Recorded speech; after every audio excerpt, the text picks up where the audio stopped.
Hi, let's talk cravings. This is one of the big complaints I get from my coaching clients. If you struggle with cravings, I'd love for you to speak up in the comments below so I know if this is something we should talk about more. Specifically today, I'm going to give you 4 tips that will address the mental, emotional, environmental, and physical aspects of your cravings so that you can focus on what's most important to you instead of what you're going to eat next.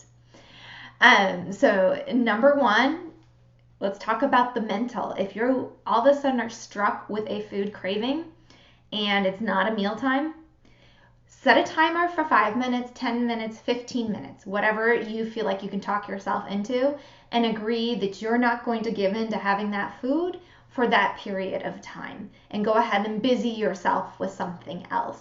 A lot of times our brains, for whatever reason, they send off these weird neurotransmitters, these signals, and just because you have a thought doesn't mean that it's true.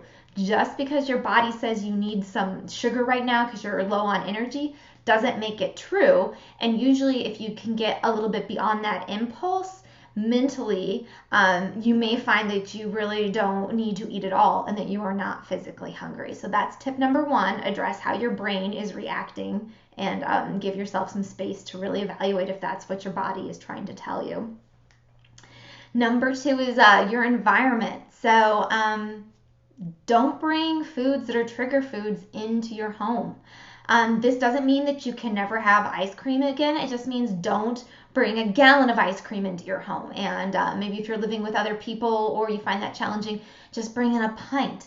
Limit how much of that kind of trigger food is available for you. And I really like the idea of, if you want it that badly, you can make it from scratch. So I love brownies, but I'm never going to buy them already made. If I want something that badly, I've committed that I'm going to cook it from scratch. And that actually tends to help curb cravings really quickly because I just don't feel like cooking something from scratch.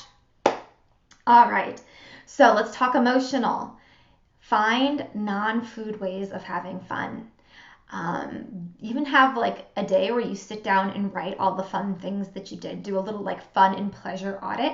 And if you find that the highlights in your day include things you've eaten and you don't have any other ways of having fun, that's okay. That's totally normal. We all have these busy, compressed lives, but just address it.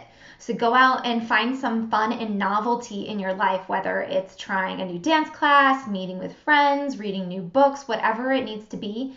Because if you don't have enough novelty in your life, your emotional brain will start seeking it out through food, and that could be a problem.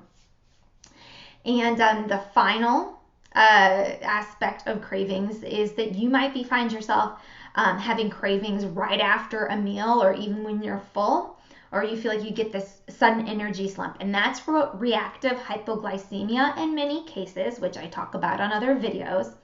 But the best way to address that is to get on board with a PCOS-friendly eating plan and to start exercising so that your blood sugars are balanced. That's a much longer process than we have time for here.